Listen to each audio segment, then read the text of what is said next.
All right, hey, grade Algebra 2 friends, interest. We have a little lesson on interest. There is an extra credit on interest.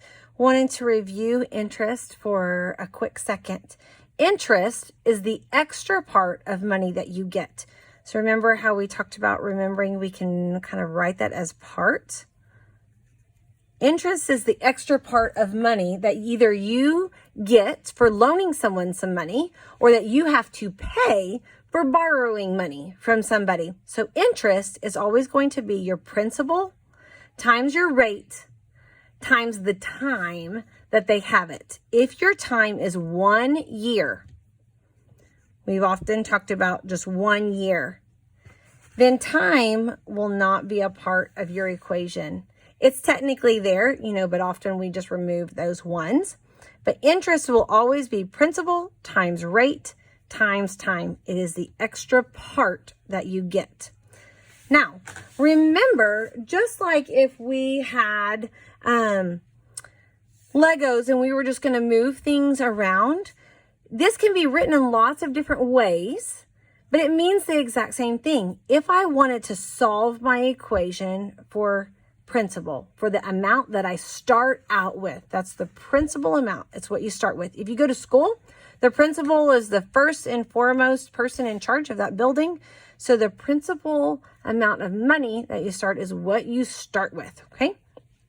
I want to solve it for principal.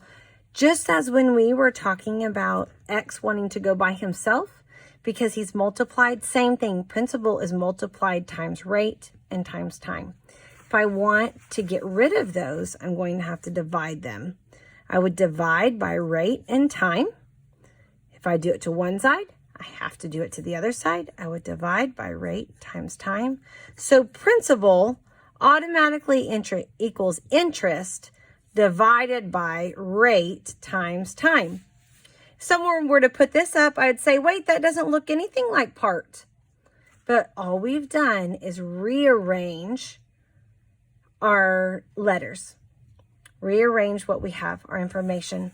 Same thing. If I want to solve for the rate, if they ask me, what was the rate that the bank charged if you got $200 interest on $2,000 that you put into the bank? One, you want to go to that bank. They offer a great interest rate. But we would rearrange. We would say rate. Now I want to go for rate. Rate has a problem. He's attached to principal and time. We want to get rid of principal and time. We're going to get rid of principal and time. What we do on one side, we do on the other side. So interest divided by principal times time is equal to our rate. Looks different, same exact equation. We've just rewritten it. Okay. Now, I know that I have put money in a bank for 5 years. They don't know that. We're trying to figure it out. They're asking me about the amount of time.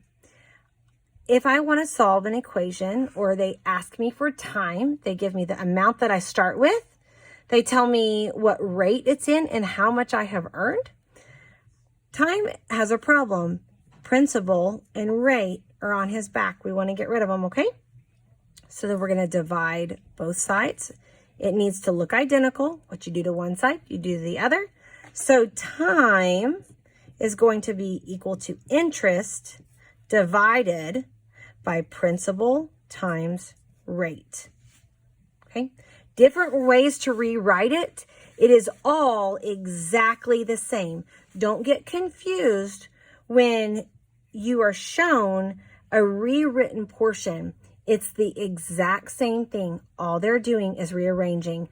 Just like if you had a basketball team and the point guard moves over to be a guard, or he runs down to lay up or block out, same team, same players on the team, they maybe have just moved around so that you can score a point.